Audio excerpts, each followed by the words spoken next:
What's the hilarious thing your babushka has ever done? My grandma Masha had just flown into JFK from Kiev, and let me tell you, this 77-year-old Ukrainian woman was about to pull off the heist of the century. She was visiting America for the first time, barely spoke English, and was deaf as a doorknob, but she packed like she was moving here permanently. Her suitcase weighed like 200 pounds and was stuffed with homemade everything: pickles, cookies, weird Ukrainian candy that tastes like chalk, and apparently a full homemade sausage. So I'm picking her up from the airport, right? The customs line took forever because she kept trying to chat with the officers in Ukrainian, waving her hands around like she's conducting an orchestra. Finally, we get through, and I'm thinking we're home free. Wrong. Security stops us at the exit. This TSA agent pulls out babushka's sausage, this massive greasy thing wrapped in newspaper, and goes, "Ma'am, this isn't allowed. We have to throw this away." Now, Masha doesn't understand a single word, but instead of letting me translate, she squints at this guy like he just insulted her dead husband. Then she leans over to me and whispers in Ukrainian, "This boy looks like he's never eaten real food in his life. Watch me handle this." What happened next was pure genius. She puts on this innocent old lady act, touches the sausage real gentle, gives the biggest fake smile ever, and says in broken English, "No pork is,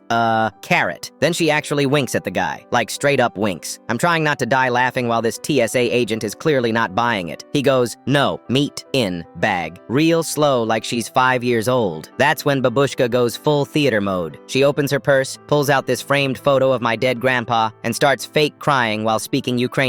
He made that sausage, his last sausage before he passed. I brought it to eat with my grandson in America. She's clutching this meat tube to her chest like it's a newborn baby. The officer looks so uncomfortable, like he wants to crawl into a hole. Other people are staring. I'm mortified. But then, and this is where it gets wild, Masha takes the sausage, breaks off a piece, and just pops it in her mouth. Right there in the airport. She's chewing dramatically, moaning like it's the best thing she's ever tasted. And with her mouth still full of sausage, she looks the officer dead in the eye and says in perfect English, "Best carrot I ever eat." My jaw hit the floor. "You speak English?" She completely ignored me, just turned around and started walking toward the exit like nothing happened, sausage still in hand. The TSA guy was so confused and embarrassed that he just let us go. We got to the car and I'm like, "Since when do you speak English? You've been pretending this whole time?" She shrugs and goes, "I speak little bit, enough to know when man tries to steal my food." Then she takes another bite of the sausage and adds, "Also, I practice watching American movies." That officer, he reminded me of Kevin from Home Alone. Very serious, but not very smart. 2 weeks later, she did the same thing at a grocery store when they told her she couldn't bring her own pickle jar to the deli counter. Started speaking fake broken English again until the manager gave up and let her do whatever she wanted.